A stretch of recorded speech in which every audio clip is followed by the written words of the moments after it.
Hi everybody, my name's Amelia and welcome back to my channel.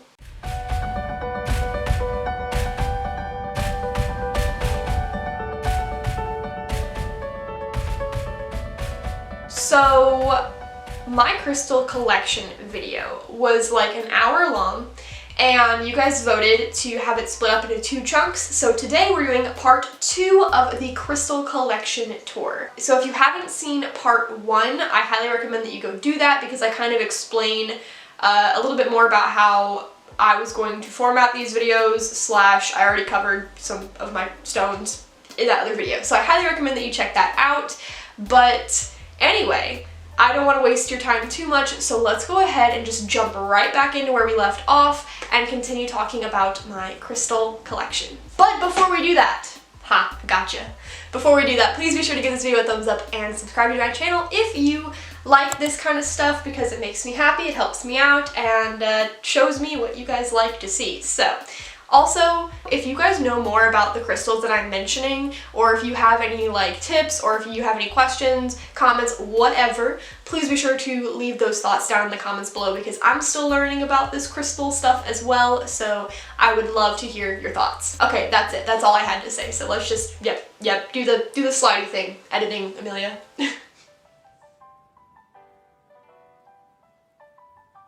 Okay. So the next color, or the next chakra that we're going to talk about is the sacral chakra.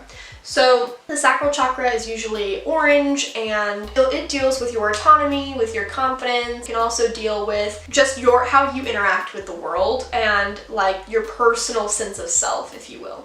So this one I didn't really feel like I needed to work on very much, but I do have quite a few orange stones, or stones that I would put in this section.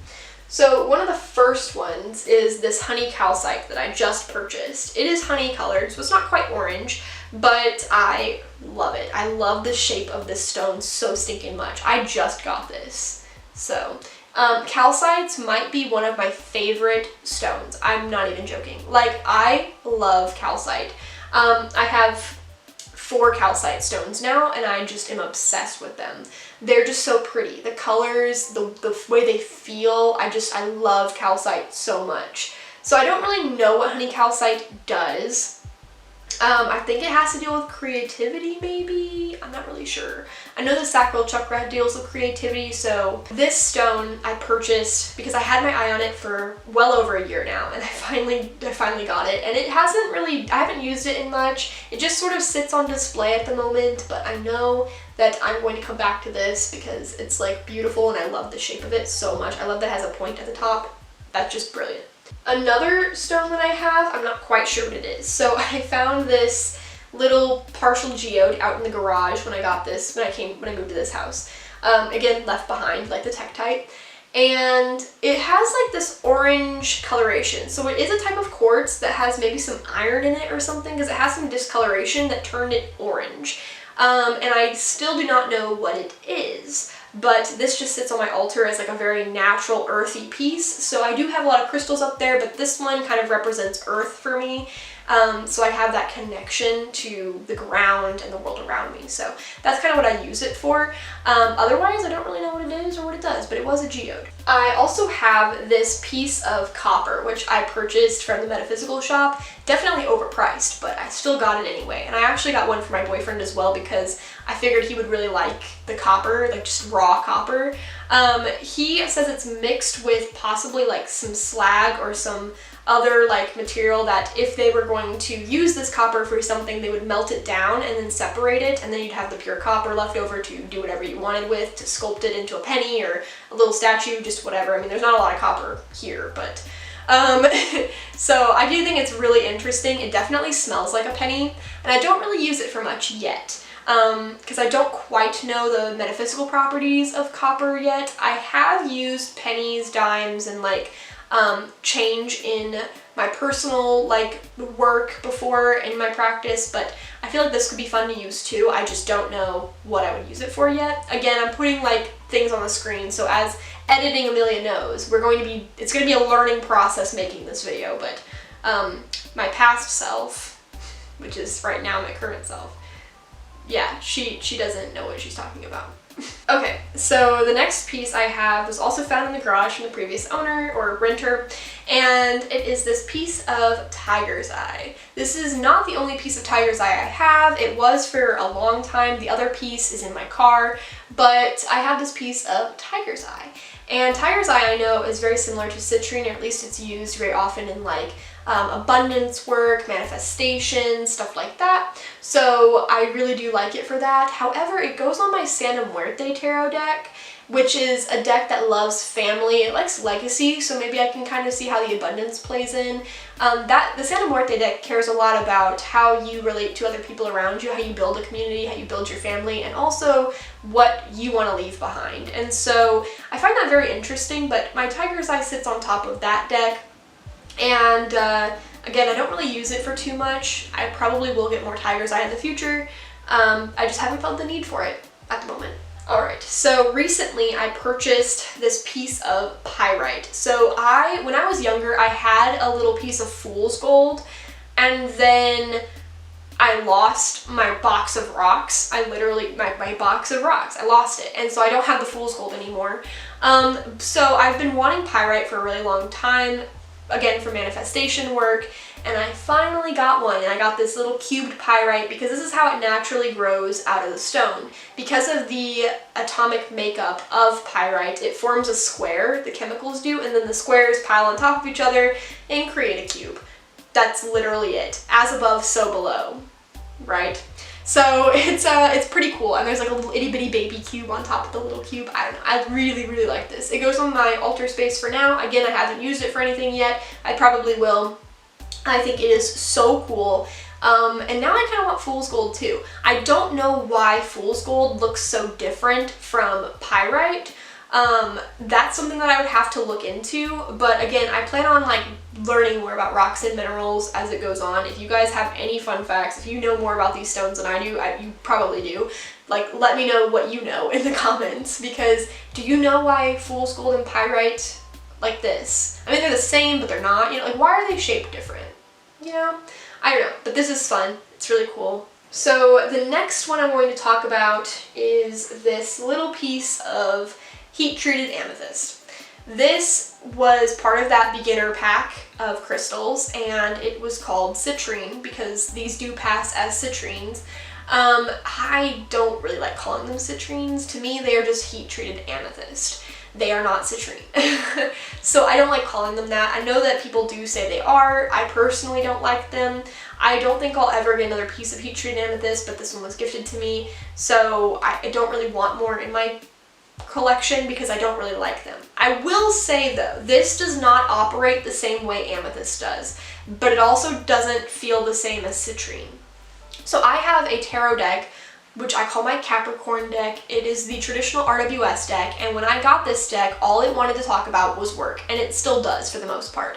It cares so much about what you want to do with your life, how you want to make money, how you want to provide for yourself, and what sort of work you want to be doing. Like, it doesn't necessarily care about the money itself. The deck, it cares more about your happiness and fulfillment that you receive from your job. But because it's so work-oriented, I wanted to pair it with citrine, and for a while it had this heat-treated amethyst as citrine on top of it. What I noticed though is that the deck became more subdued, and this is one of my harsher decks. Not the harshest one, but well, it might be. It might be one of the harshest decks I have. And it's brutal, it's honest, but this crystal on top of it cooled that deck down so fast. It calmed it down, and the deck was more of a jumbled reading because it seemed like it was like it wanted to be mean but couldn't. So I ended up taking this off and I replaced it with the one it has now, which is this smoky citrine. So I'll talk about that in a second. But I took this off. I will say that heat-treated amethyst certainly has properties of amethyst in being very calming and soothing, but it's a bit more fiery, so it's a bit more active than amethyst. Amethyst to me is very spiritual and dreamy, but heat-treated amethyst tends to be a bit more like fiery, active, like going out and doing things while still having a calm persona. I don't really use it, I don't really like it, but I do think it has some sort of like metaphysical property to it. I just don't think it's the same as citrine. Now, this smoky citrine that I have, I purchased off Etsy a long time ago to give that deck a crystal, one that it would bond with more. The smoky citrine part, I don't quite know the difference between smoky citrine and citrine as far as metaphysical properties go. I will say that when I ordered this, I ordered regular citrine and I ended up with smoky citrine. And so it's slightly yellow. It looks more yellow in the sunlight, if I'm being honest with you. On camera, it's probably showing up like very much like smoky quartz, but it does have a yellow hue and tint to it. It just is hard to see outside of natural light.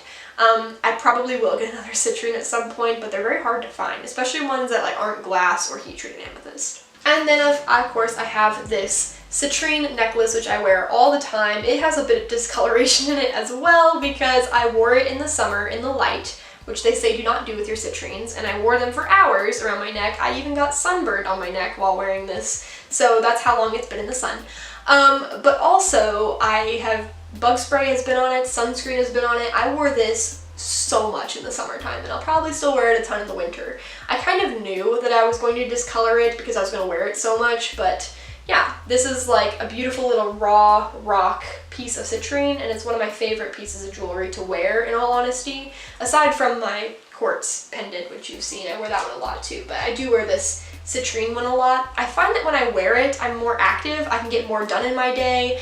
I have a lot of creativity flowing through me, and I feel very dedicated and determined to getting my work done, which is a really good feeling to have. Alright, so I don't really have that many yellow crystals I have a lot of orange and red crystals, and that little citrine necklace and the smoky citrine can sometimes pass as yellow for my solar plexus chakra, but I actually use this one a bit more. So this is orange calcite, which to me, the metaphysical properties align more to solar plexus chakra work than it does to sacral chakra work. So this is my orange calcite, and I purchased this a long, long time ago when I went with my mom to the metaphysical shop. I took her there for like the first time that she, for her to be there.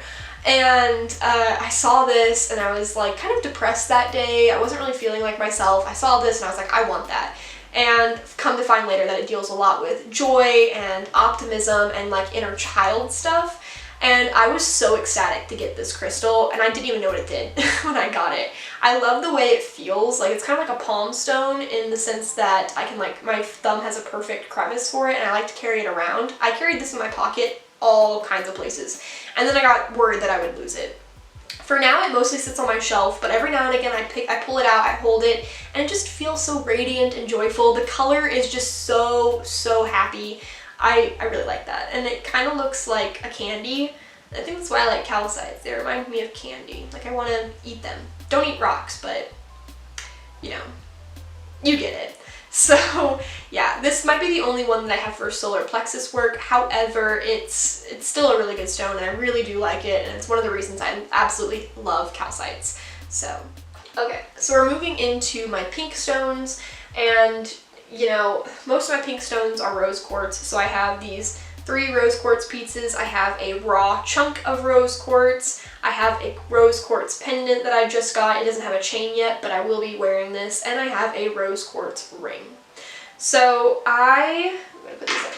I got this rose quartz from that farmer's market starter kit, and I had used it and carried it around a lot when I was working on loving myself more. I think that rose quartz, while still a romantic stone, tends to deal more with self-love and unconditional love with yourself and others, and less about attracting romance into your life.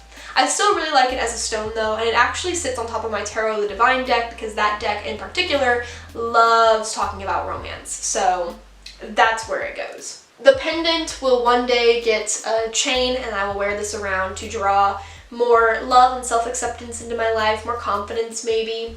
And then this rose quartz ring I wear every so often. It does go on my ring finger. I had meant for it to go on my middle finger, but it ended up being a size too small. So it goes on my ring finger, and I just put it on the non-wedding hand. And the right hand is the giving hand, so this is where I can give love and promote that to others. So I think that's kind of cute. So I do wear it like that sometimes, and I feel like if it was on this hand, I'd be receiving, because left is receiving, right is giving. I do think that's kind of nice that it honestly did fit on that finger, because I feel like then I can just like spread the love, That sounds nice. Aside from rose quartz in my collection for my pink crystals, I do have this 3 beaded piece of sunstone. So I have 3 little pieces of sunstone on this necklace that I wear every now and again, and I got it because I wanted the masculine energy, masculine version of my moonstone necklace. So now I can wear both a moonstone necklace on one day and then a sunstone necklace on the other day to kind of balance out the masculine and feminine energies within myself, as well as both the light and dark energies within myself. So I actually really appreciate that, and I really enjoy sunstone. I can't say it's as potent, at least in my experience, as a stone to use. I find the moonstone's a bit more potent, but it is still very fun to wear. So the pink crystals to me work really well with the heart chakra, but the heart chakra is actually green. So I'm going to show you my green crystals. To me, they're very much clumped together, and they both serve to represent that chakra, and they both represent a lot of love. Now, one thing about the green crystals is they also tend to deal with money, because in Western society, at least in the US, our money is green, so it tends to kind of flow. Plus, we can think of how in nature, in the springtime, everything turns green. It's very abundant, and when the plants are green, they will produce fruits and vegetables and such. And then, of course, in the fall and winter, they like die off and are no longer green. So I do kind of view it like that as well. One of the biggest crystals I have in the green category is my green calcite. It does have some weird discoloration on the tips for some reason, and I know that it was a little discolored when I purchased it, but I think that it got exposed to the sunlight a little too much, and so it kind of discolored a bit more. But that's okay. I still love my calcite. I love green calcite. It's so smooth. I am obsessed with calcites. Again, don't really know what it does, but I do know that it's attached to the heart chakra, and I do know that it can be about abundance, so we're just gonna flow with that. So I really do. I like it. Another one that I have is this green fluorite, and fluorite is really good for mental stimulation, mental energy, good for clarity, and good for people who use technology a lot. And this little piece of fluorite came in that farmer's market starter kit, and I keep it on my desk. I have to keep it out of the sunlight because fluorite should not go in the sun for very long, and of course I'm like scared that anything in the sun will become bad. I don't know. So I try to keep it out of the sunlight, but it stays on my desk irregardless, and it's one of the few crystals I do keep on my desk to help me with my creative process, since I sit here a lot and do a lot of work, so that's where this one stays. I also have two pieces of green aventurine. So I have this little mushroom necklace that my friend who made the earrings also made for me. She purchased this little mushroom and then she attached a chain to it, and I wear it every now and again because it's very sweet, very fairy-like to me, very whimsical, and I really like it. And then I also have this piece here, which is just green aventurine. It's a tumbled piece, and this one sits on top of my green.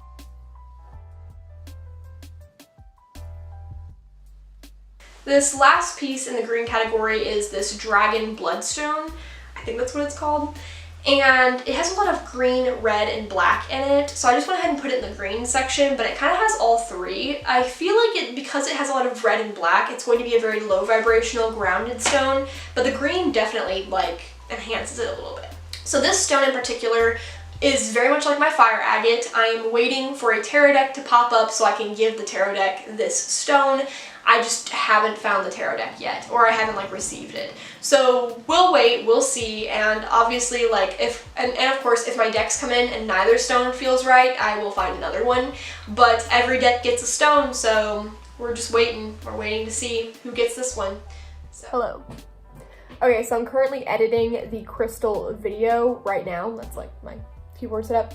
And I actually got back from a rock and gem show this past Friday, so I'm going to be showing off the gems and crystals that I purchased from that show, and I'll be showing that after every single section going on from this video because I don't really want to refilm the whole video.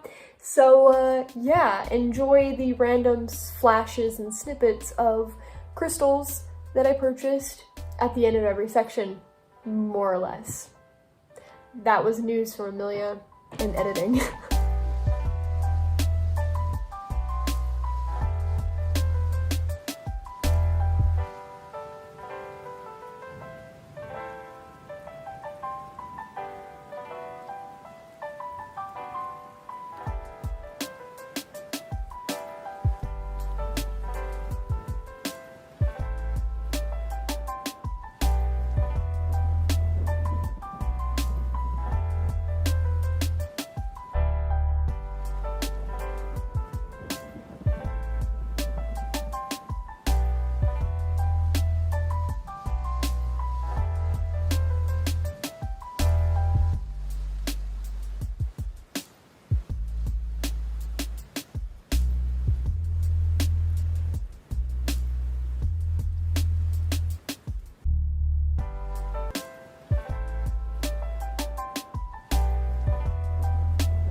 Alright, moving on to the blue crystals or the throat chakra crystals.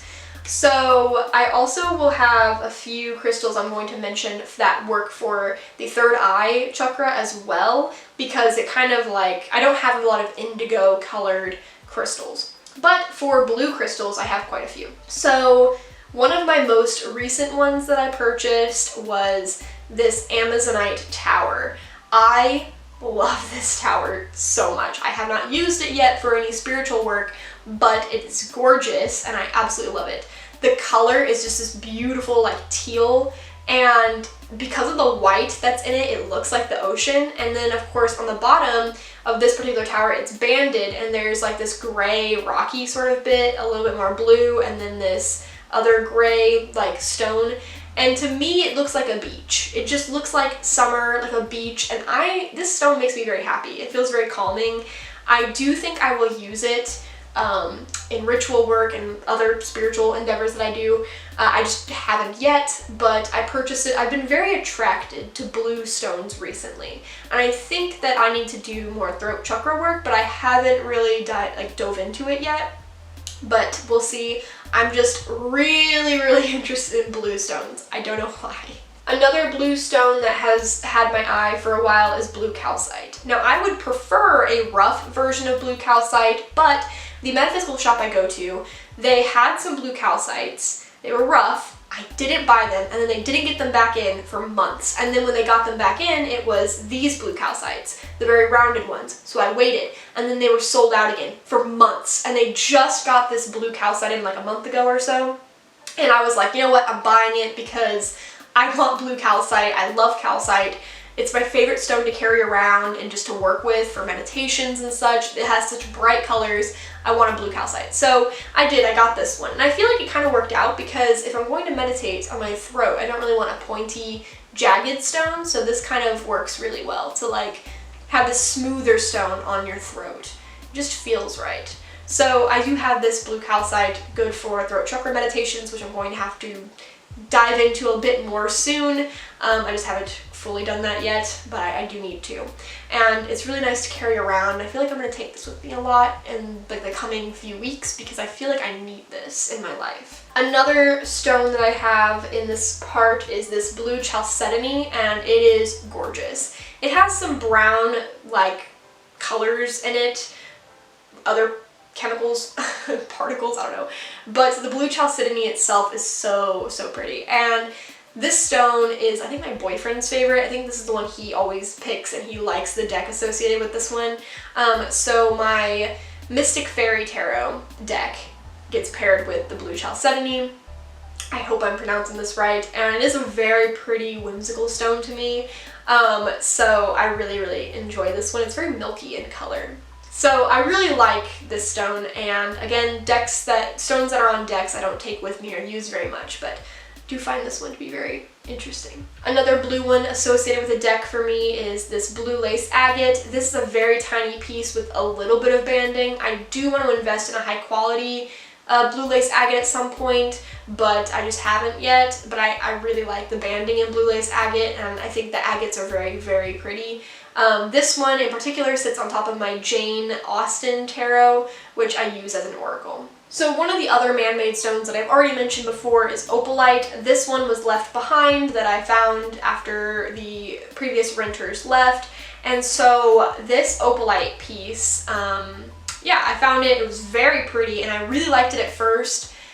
And then I looked into it and it's just man-made glass. I do think it's very pretty, but because it is glass, I don't really use it very much. And I actually just keep it on my windowsill and it just stays there with my labradorite, my red jasper, and my goldstone. So don't do much with it. I know a lot of people love opalite. I just personally am kind of averse to it because I don't really want glass, if that makes sense. Now, speaking of glass, one of the only exceptions I have for glass in my collection is sea glass. So I have this pretty piece of sea glass, and I thought it was fluorite at first because it has like a little bit of green and purple in it, but it is just sort of a holographic glass. I'm not entirely certain. This one was found / left behind. It's very tumbled though, so it makes me think that it was in like the sea or the lake.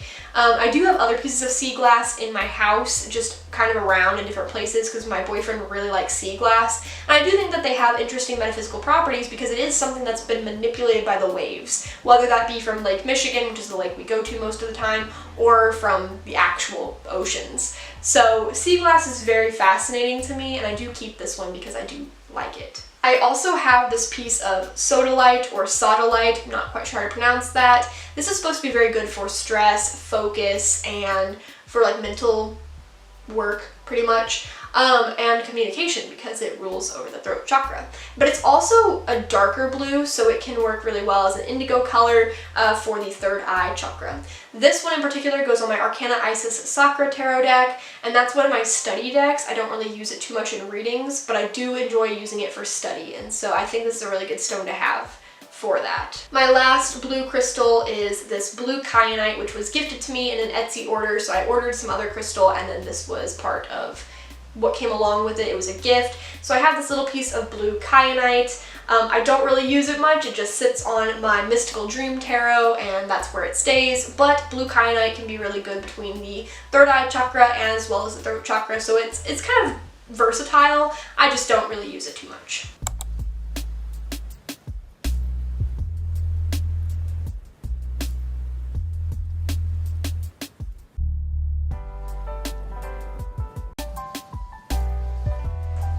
Okay, we are nearing the end.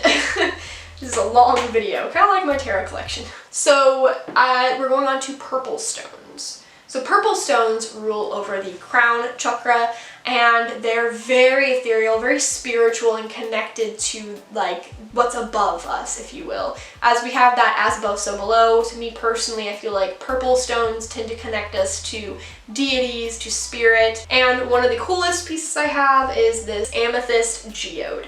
So I purchased this amethyst geode from an antique shop. The seller had all of these like geodes pretty much up on display. It was kind of expensive, so most of the crystals in my deck have been either gifted to me or very cheap, like not even more than like $5. Some of them have been about $10, but the most expensive piece I have is this one, and I paid $40 for it. I do believe it was priced higher, but because there was a sale in the booth, I got it some percentage off, so I have this one. And this one sits up on this like little organizer I have by my bed. And amethyst is really good for dream work, for sleep, for that calming, soothing energy, and it's purple, which is one of my favorite colors. When I was growing up, my whole bedroom was purple, and I was so connected to my intuition, to divine energy and such. I was so much more intuitive, I suppose, than I am now since I'm not as surrounded by that color, but amethyst kind of follows me around. It's beautiful, and I love how much it pulls me back to that childlike sense of that I had when I was younger, but not like necessarily like inner child. It was like a weird childish wisdom. I don't know how else to explain it. But I really do like amethyst. And this one again stays in that room because it's the darkest room in my house, so thankfully it will not get discolored, and it's a good place for this big geode so that way it doesn't get damaged or like fall over or something. Now I do have quite a few more amethyst pieces. So one of the first ones is this amethyst pendant, which I purchased with the rose quartz pendant. Again, it does not have a chain yet, but I want to wear this around. I feel like this might become my most worn piece because I really need that calm, stress-free energy in my life, but I also want to like heighten my intuition and really connect to my sense of self when it comes to how I exist in connectivity with the rest of the world. I don't know how to explain that, but I really want to wear this more, so I'm waiting to get a chain for that. I also have this amethyst point. It's double pointed. This is also used a lot in my practice. This deep purple amethyst was gifted to me during Christmas from my mom and my sister. It is gorgeous. I would like to pull it off of one of my decks because right now it sits on top of my Crystal Wisdom Healing Oracle deck. I think that's the full name of it. And this is a really good stone for that because it is on a crystal deck, and this is probably one of the coolest crystals that any of my decks have. However, I want to use it more, and when it's on a deck, I feel like I don't really want to keep taking it on and off of the deck. Plus, I already have a lot of decks that have purple stones on them, or like amethyst on them in particular, so I would like to pull this away from there and give that deck a different stone. I just haven't found a good replacement yet. So, but that is where it stays. I also have this little piece of pale pastel purple amethyst, so it's not as dark as the other one, and this one was part of that original starter kit from the farmer's market, and this piece sits on top of my Spirit Animal Oracle tarot deck, or not tarot deck, wow, my Spirit Animal Oracle deck, because that was one of my first decks, and that's when I started putting crystals on them, so that's where that stays. I don't really use it for much else. And then we have this beautiful amethyst tower. This was the second crystal that my friend's father gifted to me, so he gave me this one as well as that clear quartz double point. And this tower is going to be used in so many cases. Right now it just stays on my altar, but I have a lot of plans for it, and I would like to meditate with it. I think that'd be really nice, just to kind of hold it and direct the energy, or have it in front of me.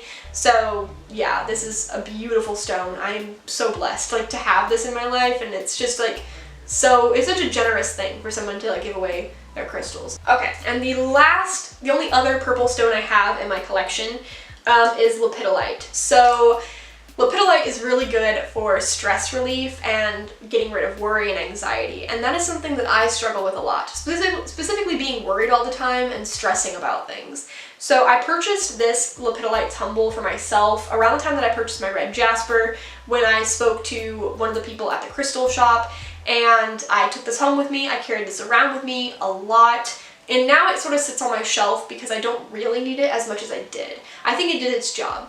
But I also have this piece of lepidolite, which is a bit darker. So the back of it is a bit grayish black, while the other side is purple. So my version of lepidolite is very purple. This one's more of a blackish gray purple.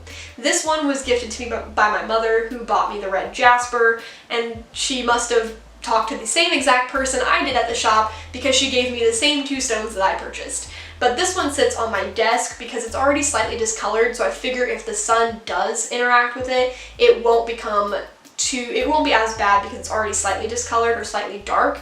But this lepidolite helps relieve stress while I work. And my last little piece of lepidolite is very, very tiny, another one gifted to me by my mother, and this little piece of lepidolite sits on my Art Nouveau Lenormand deck, just because the deck has a lot of purple on the side of it, and this was the same color.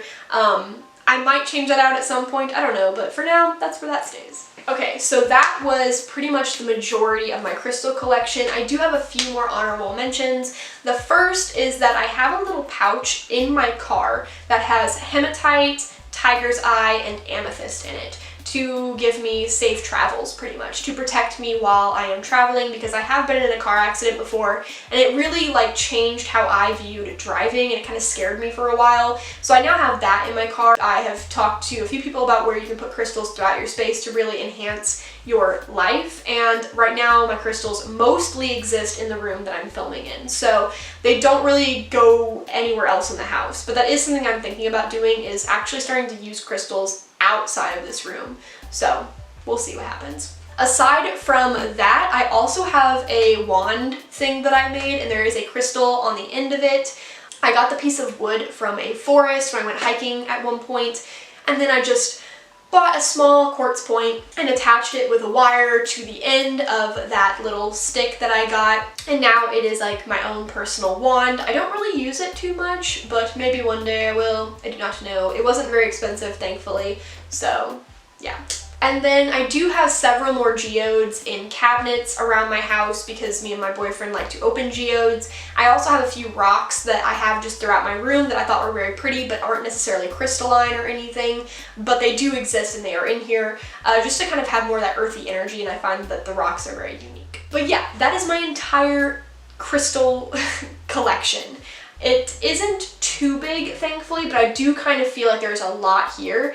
And I do want a few more, but I don't want to overload myself. Again, the consumeristic thing is always in the back of my mind, and I'm not going to break the bank on this stuff. I do think they're very useful, but I would rather learn all the properties and everything I can about these crystals before I purchase too many more.